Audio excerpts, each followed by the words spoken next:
Here to discuss the volatility, Token Metrics founder and CEO Ian Ballina. Ian, thanks for joining us today. Thank you for having me. So let's start. I realize there's more to cryptocurrency than just Bitcoin, but let's start with Bitcoin. The fact that you do have this limited supply, hearing a lot about the fact that we're in this price discovery stage for the asset class as well.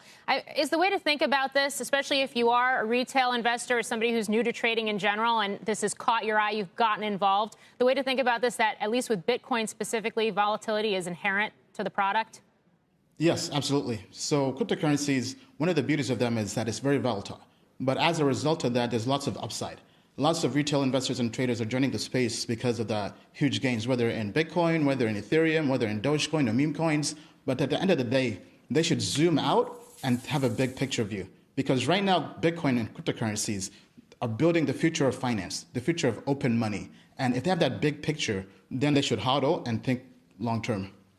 So when you talk about that, and we were having this conversation about DeFi in general earlier on in the show, I mean, I've heard a lot of the arguments, especially with companies that are holding Bitcoin, for example, on their balance sheets, that they see this as digital gold. It's a hedge against inflation. It's a hedge against loose monetary policy that is over the long term devaluing the dollar. Is that not the key argument for these cryptocurrencies? Is it DeFi and blockchain and the applications to financials more broadly?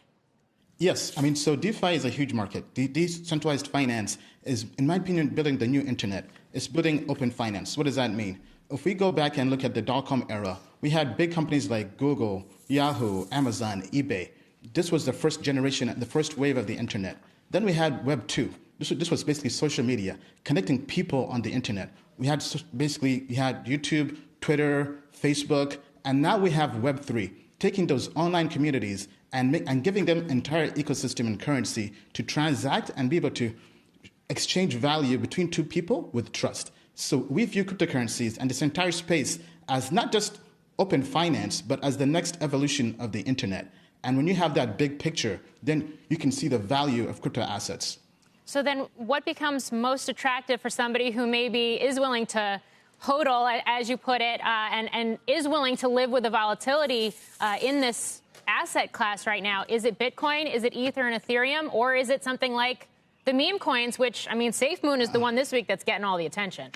No, I mean, yes, SafeMoon and all these meme coins have lots of interest from newbies. But at the end of the day, at Token Metrics, our approach is this. We like to take a fundamental analysis approach to cryptocurrency investing. We're basically value investors. And while meme coins are fun, when the music stops playing, like happened this week, SafeMoon dropped the most yesterday. Out of all the assets out in the crypto space, when the music stopped playing and there are crashes, because in crypto, it's a very volatile market. You can wake up and in 12 hours, your portfolio is down 40%. And there's no need to go chasing meme coins when you can find similar type returns in projects that will still be around in 5 years. So projects like Ethereum, Bitcoin, Binance BNB token, which launched back in 2017, has delivered almost 10,000x returns. So why go chasing meme coins and take on that additional risk when you can find similar projects that will still be around and give you even better returns long term? Now, at Token Metrics, we have a very contrarian approach. We think Bitcoin is great technology, but we think Bitcoin's days are almost over. Because Bitcoin was designed to be digital cash, but now it's becoming just purely a store of value. It's becoming digital gold. And the gold market cap is, let's say, 10 to 12 trillion. But if we look at crypto assets as being the next internet, as through DeFi, that's happening on Ethereum. DeFi went from $1 billion to $65 billion in total assets in just 12 months. All right. That's just purely on Ethereum. And and all of DeFi is over $100 billion, and that's happening throughout all of crypto. But half of that is happening on Ethereum. Ethereum has almost 10 times more monthly active developers than Bitcoin. Shepard Smith here. Thanks for watching CNBC on YouTube.